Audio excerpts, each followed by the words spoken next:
When last we left our English colonists at Jamestown, things were finally starting to go their way. Lord Delaware had successfully led English forces in their War of Extinction against the nearby Algonquin tribe, the Powhatans. And John Rolfe had discovered that Virginia was a perfect place to grow tobacco. So even though they didn't find gold in Virginia, they found something that was almost as good, and that was a luxury commodity that people in Europe were very eager to buy. But tobacco was incredibly labor-intensive to grow and process. So in this video, let's talk a little bit more about what that need for labor meant as the Virginia colony began to grow. Now, in the last video, I mentioned that the very first ship bearing enslaved Africans arrived in Jamestown in 1619.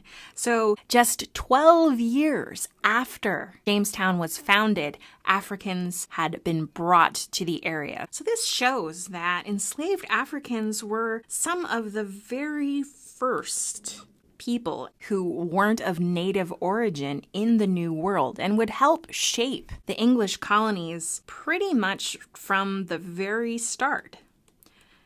But even though there were enslaved Africans in Virginia that early, the system of broad race-based slavery that will really characterize the American South up until the Civil War didn't get started right away, and there were a couple of reasons for that. One was, as we've mentioned many times, it was not particularly healthy to live in this area. You can see here, this is pretty much all a giant swamp. To this day, some people joke that one of the reasons that Washington, D.C. was founded here in this area of Virginia is that it is so unpleasant to be there. They thought it would keep the American government smaller because legislators wouldn't actually want to go to the Capitol. So a pretty good number of people who came to the New World in these early years died of mosquito-borne diseases. So swamp, standing water, mosquitoes leads to epidemics. So say I'm an English planter and I want to plant a lot of tobacco, many acres of tobacco. So I'm going to need some people to help me. Now, I have some choices. I could purchase an enslaved African person from one of these ships, and that might cost me hundreds of pounds. Slaves are pretty expensive. And since it's such an unhealthy environment in this area, there is a reasonable chance that any person that I purchase might die within a year or so. And then I'd lose my investment. So this is a pretty cruel and terrible form of economics, but if you're a planter in this time period, this is exactly how you're thinking. Now, my other option for help is to bring over white laborers from England, and these are called indentured servants. So perhaps there is a young man living in London.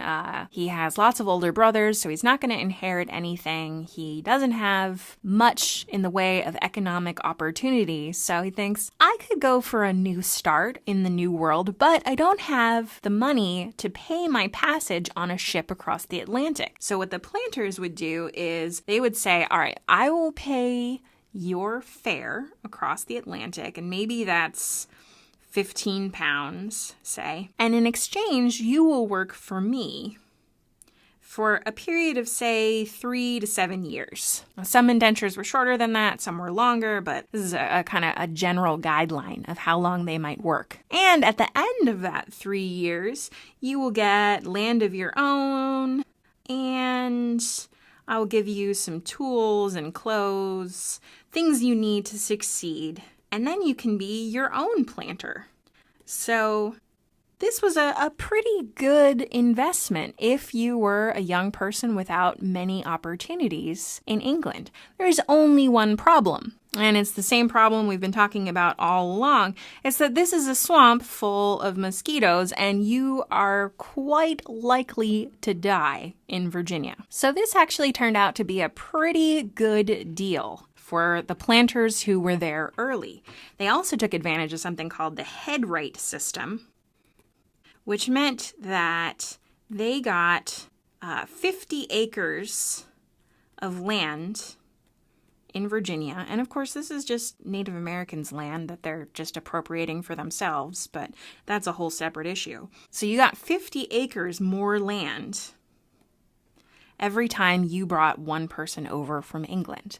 So if you could afford to bring more and more of these indentured servants over from England, you could amass huge amounts of property, just gigantic tobacco plantations. And early on in the history of indentured servitude, very few of the servants, a pretty small percentage, actually lived to finish their indenture and to make good on this promise of land for themselves and tools and clothes to get started.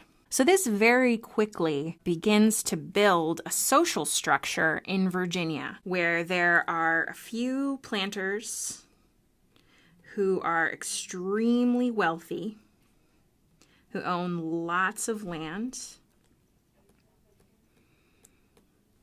And then there's everybody else. There's a large number of indentured servants who've only been there for a couple of years, who may or may not live to see out the end of their indenture. So this is kind of a large lower class. And then there are a handful of small farmers who managed to live through their period of indenture, are now getting started on their own. And then there's just a tiny smattering of enslaved Africans.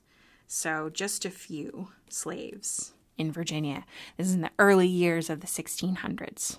So how do we get from a world where the vast majority of workers in the southern part of what will become the United States are white to a world where the vast majority of people working on plantations were enslaved Black Africans? And we'll talk more about that in the next video.